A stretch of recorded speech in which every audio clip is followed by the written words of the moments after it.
Are any of you people members of the World Future Society?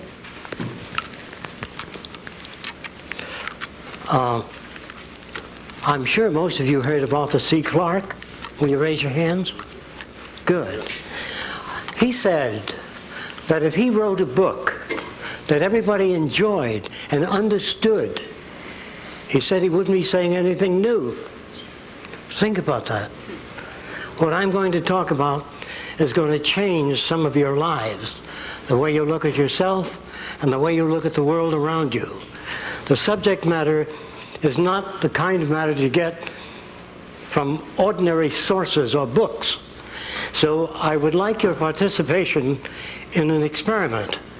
And some of you might be able to tell what it is that I draw on the board before I finish. And if you know what it is, interrupt. Say, I got it. So I'm going to start. Can all of you see the board? I don't think I can make it with this.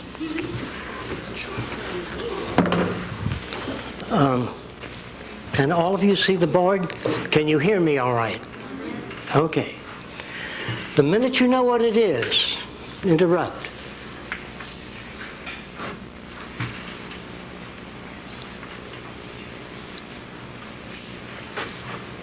Sinking ship, the Titanic. What is it? Titanic. Okay, great. Now, if he didn't call that, remember there's no ship there at all. There was enough bits for his associative memory to put that together. Now, you know that's not a ship. Now, what is this? Some of you older people might guess this. An alarm clock. Who did that? You are amazing. That's no... Where's the alarm clock? Well, anyway, if she didn't call that, if she wasn't able to call that, I would have put the legs on it and the clock and Hamilton watch coming, until somebody called it. Now, there are still some that cannot see the ship. So I would have gone all along, put all the windows in, Titanic, everything, till somebody got up and said, yeah, Titanic. Well, this is an attempt to prove that all of us are capable of making decisions and arriving at a conclusion without all of the information prepared for us. That is a unique quality in human beings. We can put things together, and we do not require the accumulation of a great deal of information. In this system, if you understand this system quite well, who would you say this is?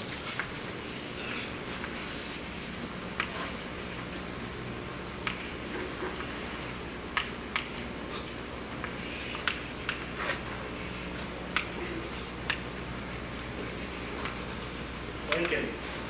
Who said that? Who said that? Lincoln. I don't see Lincoln, but it's Lincoln. It would have been Abraham Lincoln. When I got through with it, I would have gone on with a beard and all of the stuff. So this is just to prove that people can put something together. And I'm going to try to explain to you just what creative thinking really is. Now, I'm going to use old language, the language that I use with people who are not familiar with this way of thinking. The old language is that people can think and reason. I do not believe that is possible. I have many inventions. I've worked on many different things. But I do not believe that human beings can think or reason. This is what I do believe. By the way, you don't have to accept anything I say. During the question period, don't be polite. Come at it from all angles. Break it down if you can. This helps me and it helps you. So when I talk about thinking and reasoning and putting things together, we're talking about the forces that shape human behavior. I believe that all human behavior is lawful. That the reactions and values that all people have are perfectly lawful to the environment that they come from. So every human being is perfectly well adjusted from where they are coming from their background and experience. If you as a baby were raised by the Seminole Indians, you would behave, if you never saw anything else, like a Seminole Indian. And if you were brought up in any other Indian group and you had feathers in your head, in your hat, in your headgear, and you were dancing around the fire, and I walked over and said, "That's ridiculous. What are you dancing around the fire with the feathers for?"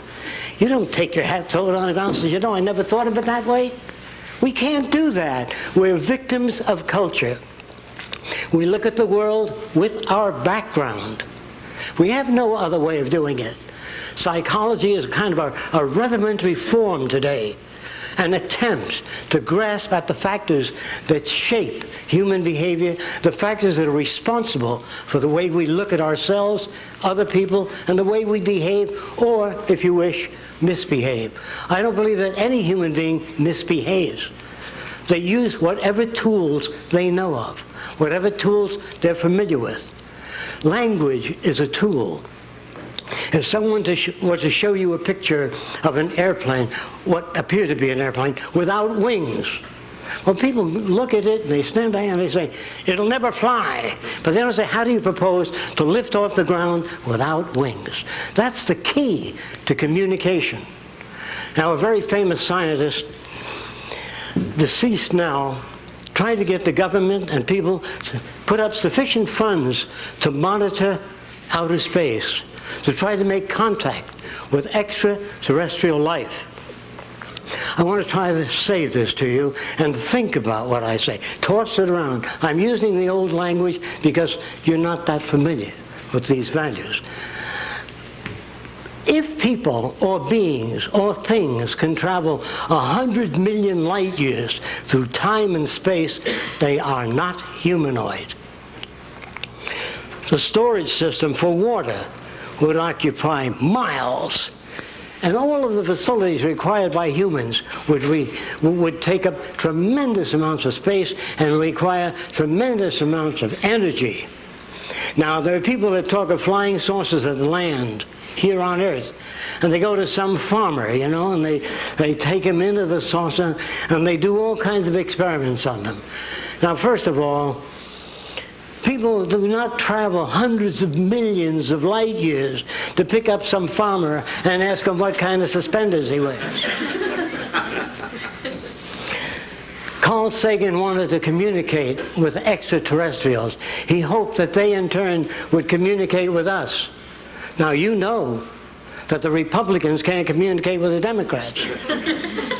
You know that husbands and wives have difficulty in communicating.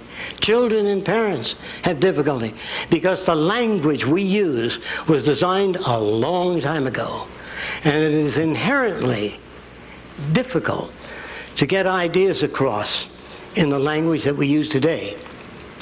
However, when engineers meet and talk, they speak a different language.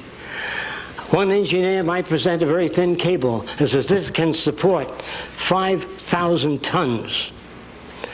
And the other engineer says, "What's its tensile strength?" And he's given that information. Then he puts it in a machine. I don't know whether he knew this. And he snaps it to make sure that it holds to that. When engineers design an airplane, well, we'll probably be chasing this around. They do all the calculations. This is a front view, a very rapid drawing of a front view of an airplane. They do all the rapid calculations, and they figure what that wing will be able to support. And after all their calculations, and after they're certain, they then pile sandbags on the wing. Did you know that? Until it breaks off, to make damn sure that it does the job. Now, that does not exist in everyday language. In everyday language, you don't have that ability. When an engineer meets another engineer, he says, "I can illuminate an area with this tiny point of light that has 50,000 square feet." The engineer says, "Well, that's not possible." He doesn't talk like that. He says, "How do you power that unit? What kind of voltage does it take? How do you illuminate that spot?" They ask questions. The average person, "Yeah, nah, not in 1,000 years." That's been around for a long time. That is a language of war, of hatred, of bigotry, of prejudice, the inability to ask questions. And we've got to be very careful about that. And at one lecture I remember at Princeton, I was trying to say that human beings cannot think or reason. This is a psychology department and sociology. Well, one of the individuals stood up, one of the staff, and he said, all right, where did the camera come from? There were no cameras at one time. Someone had to think about a camera. It just doesn't come out of the thin air. And after doing a lot of work, many years ago in ancient Egypt, or if you live out in the country, or have lived out in the country, if there was a hole in the barn wall, that is, a nut was knocked out, the cows on the outside appeared on the wall of the barn, upside down. And in Egypt, you went in this dome to see the upside down world. There was a little hole here, and the daylight came in, and you saw people walking upside down on the wall. How many of you have experienced that kind of phenomena? That is essentially the box hole camera. A camera, the simple camera without a lens, is just a little hole in a box. And somebody said, well, how can I see that image? And they used a transparent membrane back here, and they could see the upside down head or a person or a cow. And they asked this question, if only I could retain that image. Well, that isn't the answer. That's just a question. I wonder how I could retain that image. So, years before that, the American Indians and other primitives have taken tapa cloth, or they'd weave natural materials into a kind of a fabric. And then they would take berry juices and dye it different colors. Sometimes a leaf would fall upon that surface, and after the sun dried it, they had an image of the leaf. So they began to use dyes from this background. That all human beings, to understand me better, the first human being that jumped off a precipice with wings, he died. And his brother-in-law wrote, next time, make the wings larger. No one starts out right away and solves a problem, unless you have a tremendous background in many different areas. Well, the next guy that jumped off, he jumped off with the larger wings. And he flew a little, and then they went. And the old fisherman said, you got to brace them wings, like a boat, like a mast. They're not going to hold, so they braced it. And then they jumped off the precipice, this individual, and he flew, and he hit a tree. And he hurt his leg real badly. And his wife said, you know, John, a fish has a rudder. Good point. And they stuck the rudder on the airplane. No one ever sat down and invented a television set, an airplane, the electric light, wireless. None of that came about by men walking in deep concentration. And then through some ethereal substance, bingo, the idea is formulated. It doesn't work that way. It's hard work. And I make more mistakes than anybody I know, because I try more things. There's nothing wrong with building something and finding out that it doesn't work. This is where you get your experience. There's nothing wrong with criticism. I remember the first model airplanes I built went nosing into the ground, and I was ashamed of them. And a young engineer told me that my center of gravity had to be corrected. That is, move the wing forward. And so all of us stand on the shoulders of one another, and we shape the future. Another question that was asked, well, somebody had to invent the bow and arrow. Somebody had to think of it. It just didn't come out of nowhere. Well, I talked to many Indians, and after talking to many Indians, this is when I found out that Indians used to skin animals, and this is a lousy drawing of the skin of an animal stretched out in the sun. When the Indians got back, the skin was half the size. It shrunk and became thicker. And they didn't like that at all. So they cut leather into strips, thin strips. And they took an existing frame and they tied that skin to the frame. Some of you may have seen this. With lace of leather all the way on, to prevent it from shrinking. But when they cut the strips of leather and put them out in the sun, they shrunk and became fat and short. And they were displeased with that. after many, many years, one Indian tied that strand of leather to a piece of wood, a stick.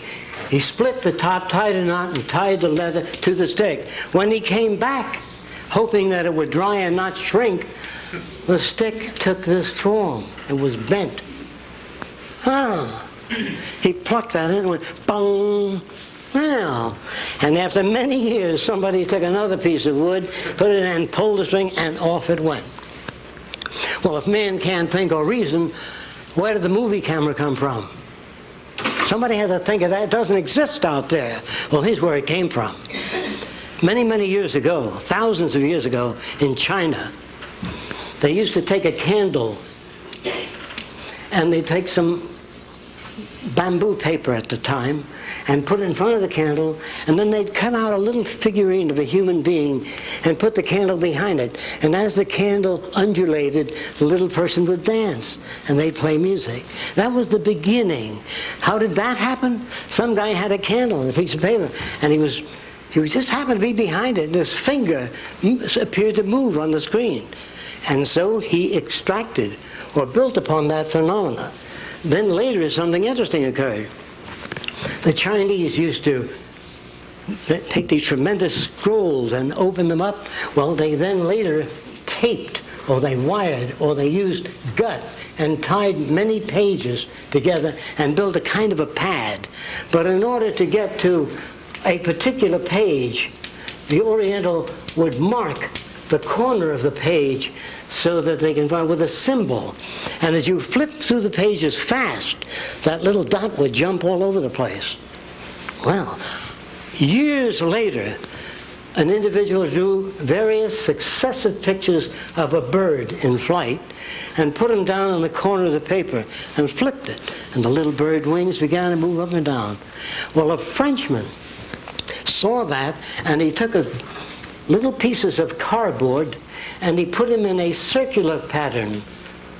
I'm going to try to get it done as clear as I can quickly. And he put a crank up here that you turn, and the little pictures would go around the circle. And the Chinese had something like this also, and they had a bamboo interrupter that would just hold the picture for a few seconds, a second, less than a second. As you turned it, a man appeared to move across the screen.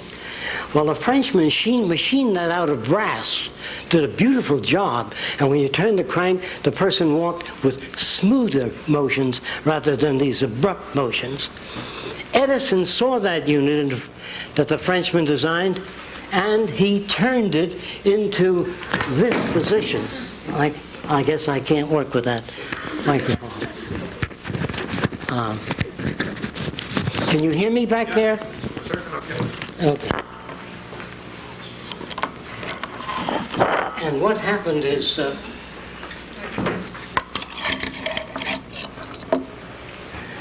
he turned it into a vertical position, and all the pictures were set in a circular fashion. And you turn the crank here. Excuse me. They won't get the audio on the camera. Oh, I'm sorry. Why don't you just put it in your pocket or something? I'll try. Or hook it to your waist. Slip it in your pocket. Thanks. Roxanne is my associate. She works on all the buildings and all the things that we've developed in the Venus Project, which I'll talk to you about later. And Edison purchased this, put a magnifying glass in front of it, and you put a nickel in, and you turn the crank, and you saw people moving. A bunch of still photographs. It was a long, slow process. No individual invented the camera. A little bit here, a little there, added to that, and eventually the Wright brothers read about experimental aircraft, where thousands of people died trying to develop a flying machine. And after picking up bits of this information, including man-carrying kites from China thousands of years ago, and they built the first flying machine. And they were called the father of flight. Again, there's no father of anything. You may take an idea so far, you add to it, and gradually it's built up. A genius. A genius is a person that has been exposed to many different systems, and therefore they can come up with a wide range of solutions. A man like Leonardo da Vinci, You think that he just evolved out of nothing? He spoke to people that were interested in mechanics in his time. They gathered and they shared ideas, but you only hear of Da Vinci. Unfortunately, guys like Nikola Tesla, Edison, all the great innovators of the past have been influenced by other people. And the mythical structures that we build around inventors, that they inherit special abilities, they are geniuses, or they're in tune with the infinite mind, and the ideas somehow filter in. Well, this is the kind of nonsense.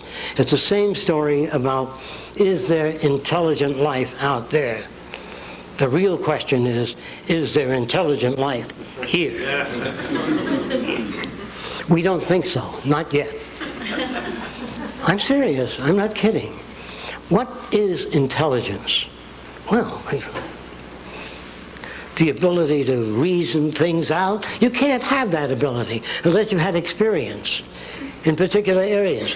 An Eskimo never dreams, I repeat this, of walking on a palm-fringed beach. Can you understand that? It is not possible unless he has seen motion pictures or something about the beach. It is not possible for any human being to build a frame of reference of any kind without experience.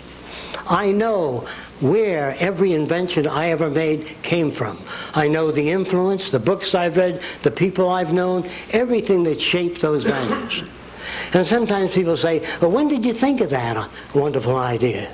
It was February the 1st? No, it's cumulative bits of information that we put together with experience. So all of the artificial structures and artificiality of all societies, they are all primitive today. They are all backward. The very fact that we use political systems, the very fact that there are Democrats and Republicans and notions about how the world ought to be governed. Now, scientists could not do a thing with that.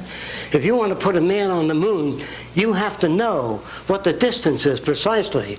You have to know how much material you're lifting up toward the moon. You have to know how much force a human body can stand. Well, to start with, they don't have that information.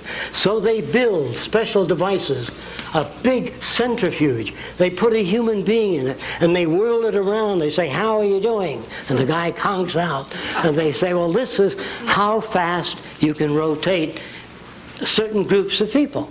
And they build data. And from that data, they plan the moon voyage. The question then is, what kind of world do we want? How is it that we want our social system to operate? What makes criminal behavior? What are the factors that make a Jeffrey Dahmer? I'm sure you know who that was. Before Jeffrey, there was Albert Fish. I don't know if any of you remember Albert Fish. Albert Fish was a fine-looking gentleman. He ate 45 children. Well, you wonder, how can anyone do that kind of thing? I'm going to try to give you some idea of the background of Albert Fish. When he was a youngster, about 10 years old, he was touching his private parts. His mother was an old-time Baptist, and she says, you are going straight to hell. You will burn eternally. And that kid, Albert Fish, stuck needles into his genitals because he didn't want to burn in hell. And he took other children into empty lots and cut off their private parts because he wanted to save them. If you're brought up in a distorted environment, which we all live in today, any judge that raps the gavel and says 30 years is an ignoramus because he has no idea of the factors that shape human behavior. When you become aware, if you bring up a healthy boy with about 6 women, and one of the girls says, oh, did I see a gorgeous hat? That boy will pick up the same mannerisms, same facial expressions, and say, oh, I just love that hat. Because if that's the environment, and you're brought up in Italy, you say, hey, what's the matter? You like or you don't like? In other words, it depends on where you're brought up. Did you know that Lincoln was Irish? It depends on your group and the values that you exchange. And if you want a world without war, without hatred, without crime, and without stupidity, it can be arranged if you follow this bit. If we consider at some time, which society will at a later time, I hope it would be sooner, that all of the earth become the common heritage of all nations. All of the resource of the earth, the common heritage of all nations. And if you believe in God, if you understand the teachings of all religions, there were no property lines in heaven, no banks, no personal positions in which one person is elevated above another. That if the earth were the common heritage of all nations and all of the artificial boundaries removed that separate people, there would be no basis for war, no basis for armament. The world you live in is an old world. Its language is old. Its values are old. And our institutions of education fail to touch the social system. You want to be careful. Don't touch that. This is an area that you don't want to get involved in. Well, in order for you to grow, in order for you to make the world a better place, you have to face this situation. I don't say that people are going to sit back and do that. According to all historical records, no civilization, anyway, to my knowledge, has ever sit back to plan the future. Exactly what we're going to do, how we're going to live, how we're going to work out transportation. No, we just build highways all over the place. Although you go to school and you learn something, you learn that a straight line is the shortest distance between two given points. Well, look at a road map of the United States, and I think you'll find spaghetti all over the place. Rarely do you see that. Look at your cities, every building a different size and shape. This does not express individuality. It's utter chaos. At 4 o'clock, all the cars come out of this building, and they can't get across that bridge. So you've got to build another bridge. So you elect people to political office that are totally incompetent. They are neurally bankrupt. I don't care whether you're Democrat or Republican. They don't have the value system to solve these problems that exist. They are not educated in that way. They're brought up with a uniform set of values. And they go out into the world, and this is a sad story of coming events. There are computers today, there are machines in existence today that can handle 500 trillion bits of information per second. No human comes anywhere near that. And you think that in the next 15 or 20 years there's going to be people in government? No way. For example, if you took a group of computers and arranged them in a special fashion and ran the electrical tentacles out to the agricultural belt with probes into the soil, when the water table dropped, that would turn on the pumps and bring the water into the area. If the nutrients changed, it would pump nutrients into the area. What kind of world do you want?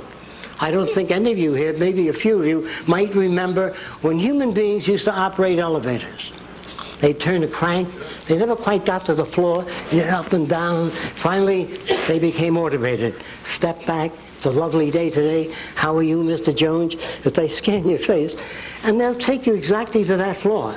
After that comes a transveyor, an elevator that moves up and down, sideways, all directions. You get on it and verbalize, I want to go to the art center, music center, and it'll take you there.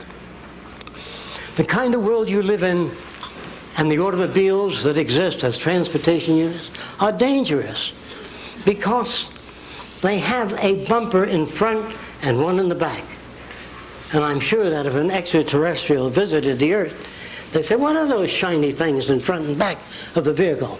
Well, they're bumpers that prevent damage. Well, don't you ever hit on the side? Why isn't the bumper all around the car? And then they came with the airbag, and they put an airbag in front of you. If you get hit on the side, your head goes right through the glass. They had a long time, the automobile companies, a long time to solve those problems. And then you see motorcycle policemen pull over. What do you think you're doing? See, all you have to do in a car, if you wanted to, I wouldn't do it, I wouldn't even put this in a car, is put a sort of a chimograph or a cylindrical recorder. When you go through a 30-mile-an-hour zone to 50 miles an hour, it's recorded on there. And every month you have to tear that strip out of your car and mail it into the police department. Well, the police wouldn't like that. But how many violations do you think you'd have? There are better ways than that. You just make a car intelligent. Now, here's what that means. How intelligent can a machine be? Well, if you took there's a little gadget called a pressure transducer. If you squeeze it, it generates electricity. So let's put one in each tire. And let's say that you kick the front right tire. It goes to a recording, says, ouch, my front right tire. Now, of course, if you kick any tire, it'll verbalize. But if you kick it hard, it'll say, ouch, my front right tire. And if you kick it again, it says, who do you think you are? Do you want to give a machine feelings? Do you want to give a machine compassion, love, warmth? I'll tell you why they leave it out of machines, because it doesn't work. Human emotions that you learn are the most significant and most important differences between men and machines. Human emotions are a very touchy subject. It's like racing your engine at a stoplight. You know, it doesn't take you anywhere. It doesn't serve any purpose. If you get a lump in your throat when you see hungry people, that's emotional. But when you increase the agricultural yield per acre, that's caring. That's love.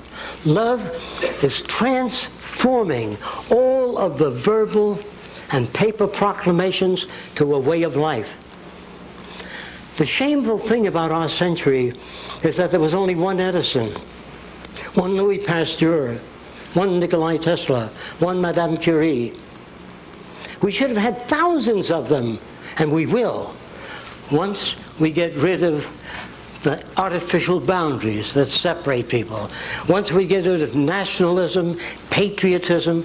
Again, I do not mean to offend anybody. All that I ask you to do is think about this, toss it around. This is what the Venus Project advocates. The Venus Project is a design for a culture in which we bridge the difference between all nations. How is that done? By a universal language, the blueprint. If you open a blueprint in Japan, they know what you're talking about. If you write a prescription for England, Japan, France, the pharmacologist understands that. There's no discrepancies. There's no ambivalence. I wonder what he meant by that. It's clear. The language we use daily is not.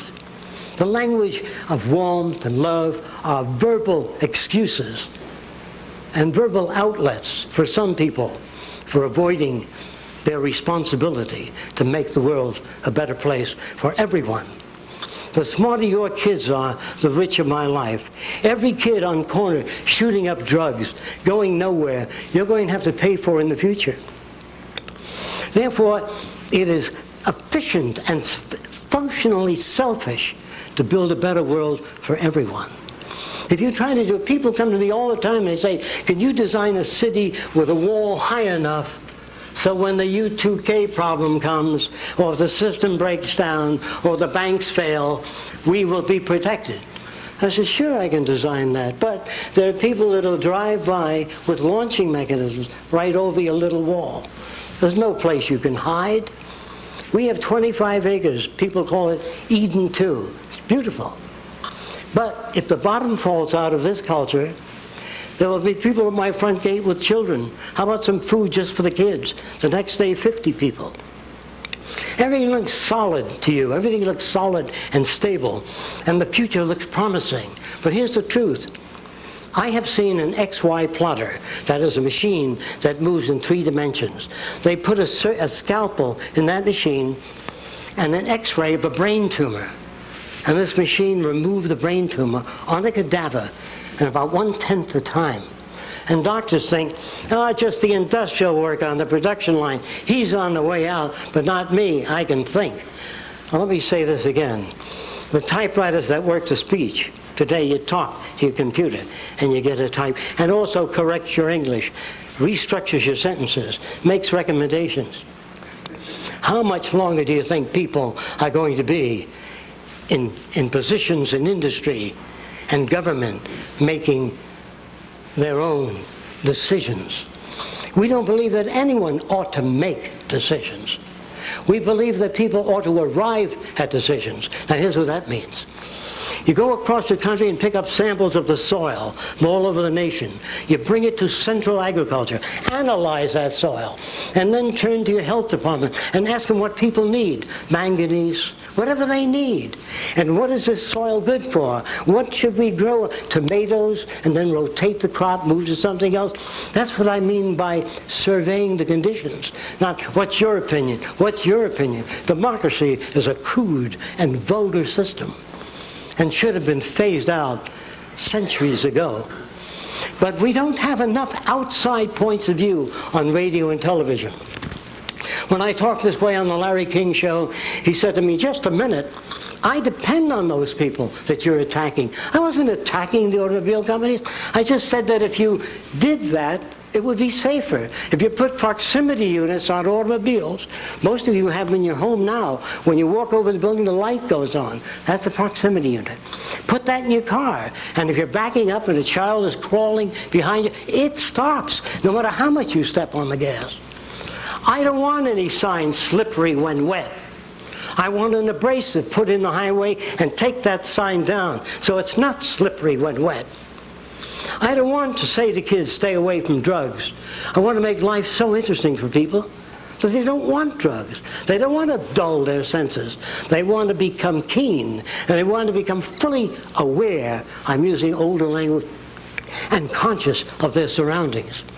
It is painful to deaden your awareness when life is beautiful, when what you do goes out to people and makes their lives better.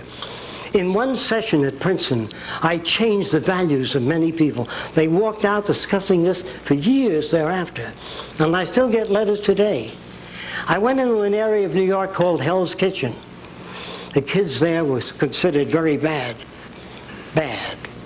And the social worker used to wear a necktie and eyeglasses. And anyone who wore eyeglasses when I was a kid was a sissy. And when you wear a necktie and a suit, and you're talking to these kids in rags in the slums, they look at you as an outsider. You're unacceptable to them. So I put a wire recorder out in the front office. And after the social worker talked to the young boy, by the way, they made guns out of water pipe. And they go, how many of you knew that? They didn't go and buy guns. They made them. And the social worker picked the gun out and he said, you're going to take someone's eye out, wind up in a state penitentiary, hurt your mother and father. You want to do that? Well, the kid says nothing at all. Now, when the kid walks out, I make a wire recording of the way he talks to his friend. Hey, he's a jerk, the guy up front, the social worker.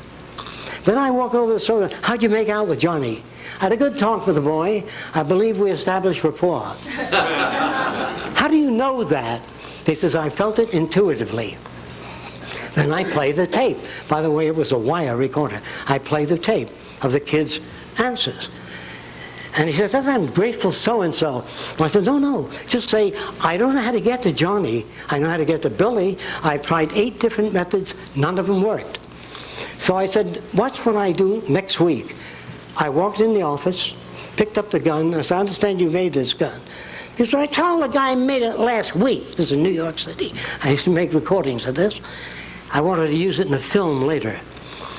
And I picked up the gun, I'm looking at it, and I'm shaking my head. He said, what's the matter with it? I said, come here. The damn pin is 1/8 of an inch off center. He says, yeah. And I said, if you put a couple of washers on the side, you can move the pin right on center. He said, hey, do you work here? I said, what, with those jerks? Nah. Can I bring my friends over to meet you? That's people like him with similar values. Then you go to work in their terms, not your terms. Real psychology has to be related to the real world, not theory, not lab experiments in schools where you're not in touch with people, where you don't get the feel of people, where you don't get the sense of their identification with the world around them. I have changed many of those kids, and I brought a gun in for them to look at and said, I made this gun. Wow, they said. I sure would like to be able to make a gun like that. I said, well, I can help you do it. You can, Well, what do I have to do? I have to learn how to draw a front view of a gun, a side view of a gun. I know I'm going fast and over a lot of drawings. You have to make 3 views to the gun so it can be made. He said, I'm going to learn to do that. So I set them up on a drafting table, and I took them from guns to water skis to other things. Today, a lot of them are engineering draftsmen. Because they told me that the kids, they only had an IQ of 24, so you can't get to them. Well, I said to one of these kids with an IQ of 24, suppose you wanted to rob that jewelry store across the way. How would you go about it? Any way at all. Well, I said, I'd throw a bag of fecal matter in there, and the guy gets mad at my friend, he runs over, and I clean off the counter. That's where they live. I suppose you wanted to rob the 3rd story. No ladders, no ropes, no weights. How will you get up to the 3rd story? Well, after several days, one of the youngsters came up with a piece of wood. He didn't even know what a wedge was. You see that hunk of wood? I can stick in the bricks and it gets tight no matter how far the bricks are. See, more than another. And I can climb up the guard. He didn't use that language. He used much stronger language. And climb up the building and take whatever I want to take. That's how I do it. Well, how do you give people an IQ test that come from a different environment? How do you know what they sense? Do you think that the formalist who tries to structure the nature of intelligence, the nature of creativity, without being creative, can do it? Well, in order to teach children how to become creative, I make a Martian out of rubber with eyes on tentacles and a pointed rear end. And they look at it and they think, nah. And I say to them, what good are 3 eyes or 4 eyes on tentacles? Eventually, when you look at the back, the front, the side, the top at the same time. And what if the guy had 6 arms? Well, he can shave, read a book, eat a donut, and drink coffee. Instead of, as we're brought up. If you met a Martian, they had an opening on the ear. So, what's that? Notice the attitude? What is that? Well, if we eat anything that's bad for us, it's ejected right away. Not in your system. It goes through your whole system. So you're taught in medical school how wonderful the human body is. How wonderful it is. This isn't true at all. That you're indoctrinated to a set of values that are unreal. And in order for me to get these ideas out there, it's extremely difficult because we need films, we need equipment in order to do that. What the Venus Project has to offer is a way of life without ambiguity, a language that has a much more precise form of communication. To change the relationship between people, where the male and female are not given separate roles. Where the female can say, I want to be a biochemist or a physicist, and she goes that way. When you hand a girl a doll, you're placing a set. You're beginning to manipulate the people. Everybody's afraid of controlling human behavior. You're always controlling behavior. When you pick up your little girl and say, don't play with that little Lutheran boy across the way, see, and you put him down again, or don't talk to that little Catholic girl across the way. Well, you're always indoctrinating children. Who loves you more than anything in the world? The candy store man. No, your mommy and your daddy. See, indoctrination continuously. And then all of us together sing, we are free. Let's go. We are free. So beware. Whenever you hear of freedom and all that sort of thing, watch out. Because a real free society, the closest I've ever come to it, was in Polynesia. I lived in the South Pacific Islands for a while, and the natives gave me bananas and coconuts, all that. They were very generous, and they had no word for work. Would you believe that? They went fishing all day, they played, they had luau's. And they said, Jacque, what you want? And I said, well, I would like an outrigger canoe. And they built one for me.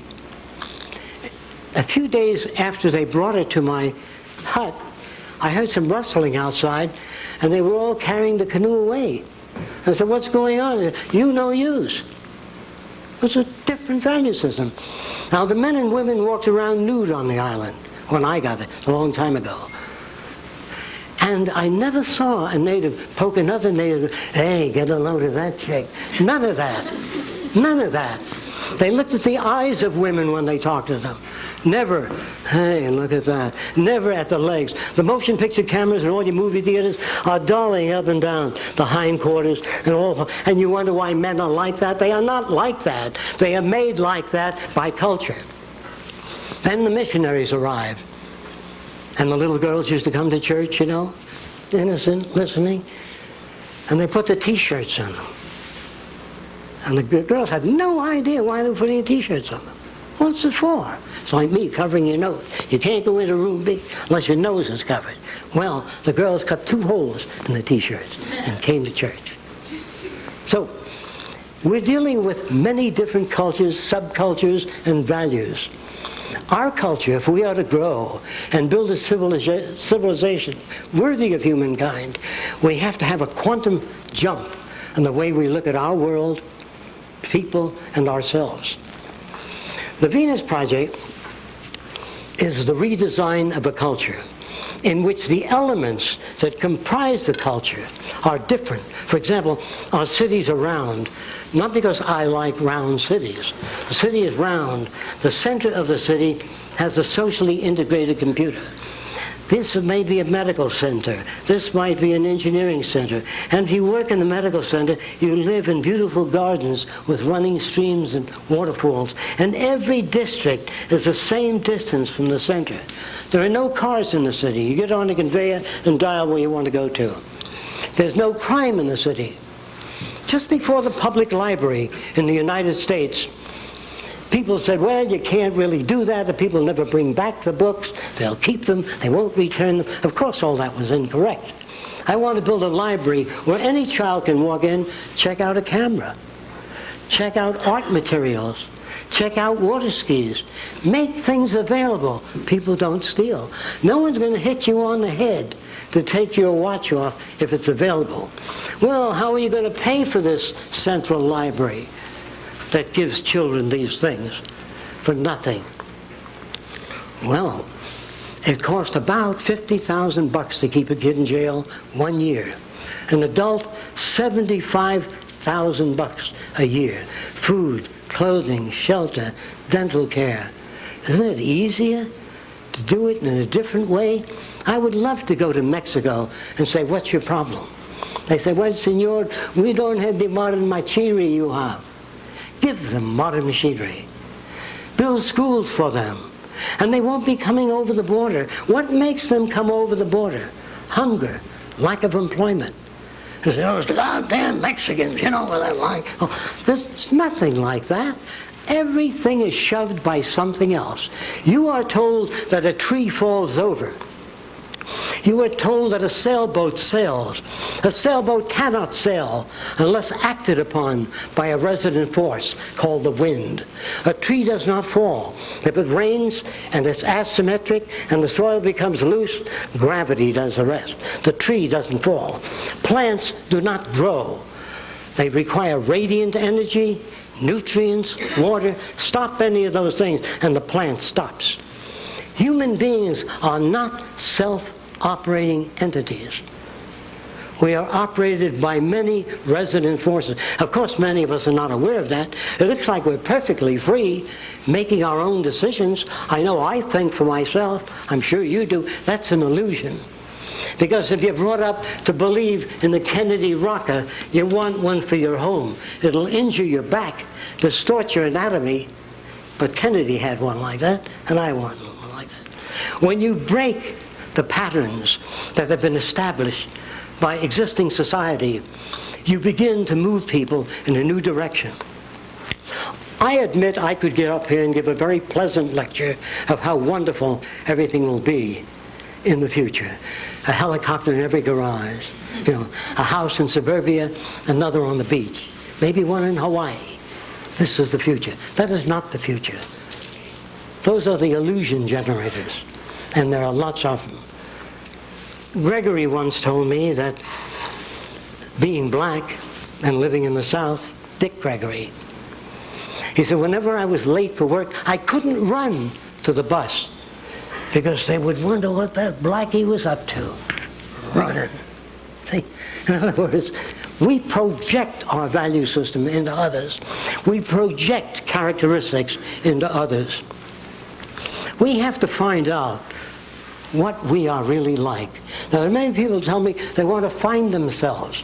This is another ridiculous thing. Who are you going to find? Some jerk at 18 and a different value system at 23? You can never find yourself if you read, keep up with new ideas. What self? The self of 20? When I was 15, I was a jerk.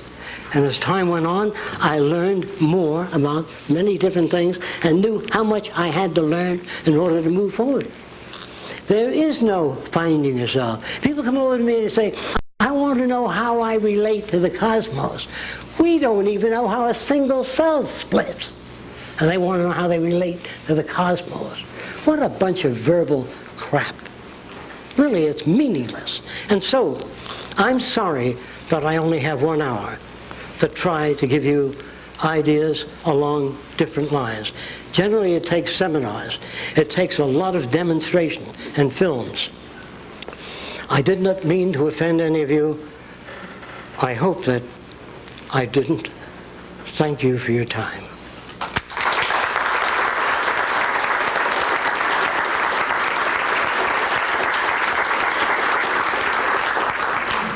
I'm sure the audience has some questions. Fire away. Yes. I teach middle school kids. And what do you see? I'm a little hard of hearing. I'm sorry about that. I teach middle school kids, and I wondered some of your philosophies of education. And Okay. what in that Got the applies point. to you. For example, in our city design, we have big lakes. We've made all these lakes. They exist. It's real. We have modern structures there, all different. Roxanne said to me, my associate, she said, Jacque, I just don't want to draw pretty pictures of buildings. I want to build them. I want to make them. And she did all the cement work. And one day she came over and she said, how about a swimming pool? And she was with a girlfriend. I said, when do you girls want to start? Well, we never built a pool. They built it in 2 weeks, a beautiful pool. We'll show you pictures of it. And so we built a big lake in the city. And there's a hill in the middle of the lake, about 80 feet up out of the water. And on top of the hill is a craft shop where children can build anything they want to build. But in order to get there, you got to get in a boat and row it. Instead of lining them up and say, come on, everybody together, forward, backward now. Arrange the environment so you have to row to get to the hill. You have to climb the hill to get to the craft shop. And an automobile or anything you build will not go together unless 4 children pick up the car and the others put the wheels on. Instead of saying, I want you people to work together and cooperate and stop fighting. Arrange things so that it works that way. That's what nature does. When a fox, a baby fox, sees a porcupine, and says, wait a minute, what have we here? He says, I don't know. And he gets close to the porcupine. Finally, he gets a quill, and he stays away from the porcupine. But if you raise your children and try to avoid experiences that had hurt you, and you buy them every toy that they want, you produce a blob of Jell-O. Some degree of challenge, some degree of stress is necessary. And so we build an environment, try to answer your question, with the elements so arranged as to produce what you call creativity. Can I give you one more bit on that? All right. Is there anyone else interested in creativity in children? You raise your hands? Okay. What we do is I ask a child to make a drawing. Anything they want to draw, and this is what they usually do. Can everybody see the blackboard? Well, I'll draw it up here. They draw something like this. I'm talking about 4- and 5-year-olds. And then they draw something like this. And then most of them do something like this. I'm sure you've all seen those drawings. In fact, I'm sure many of you draw that way today. And so the teacher gives them some crayon, and they color it, and she hangs it up. This is little Billy's drawing. But when she tells Billy that this is the way we spell cat, and Billy says, I see, and he comes back with something like this. Can you see that? The teacher says, that's wrong. That isn't wrong. Most of it is appropriate. It's just this that we change. So I say very close. We just substitute this with something like this. And then the child comes back again with something like this. I say much closer, much better. Only we turn this around so you can put the A inside of it. Say whatever you have to say to get the idea across. Instead of saying, well, that isn't what I told you. Well, you're just using that child as an outlet for insufficiency. Then I do this with the children. I have them draw the letter T. And I say, which one of these look like a peach pit? The child generally picks this. I say, those of you back there, I'm sure you can't see that, and the blackboard is fully cluttered, and I don't have, here, I'll try to clear an area where most of you can see. The child draws the letter T, and he draws a peach pit in the middle. Then he draws one peach pit here and one there, and he takes out the middle peach pit. Then I say, what is this? They say, that's a bunch of birdies flying. I said, good. You move down a peach pit and a half and draw the letter V upside down. And the child draws the letter V upside down. Then he draws a birdie under the V, one peach pit down, like this.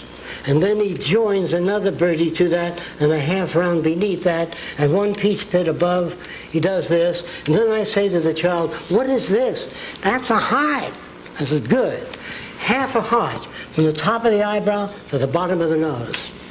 And they move from that offensive drawing made by the child to this in less than a half hour.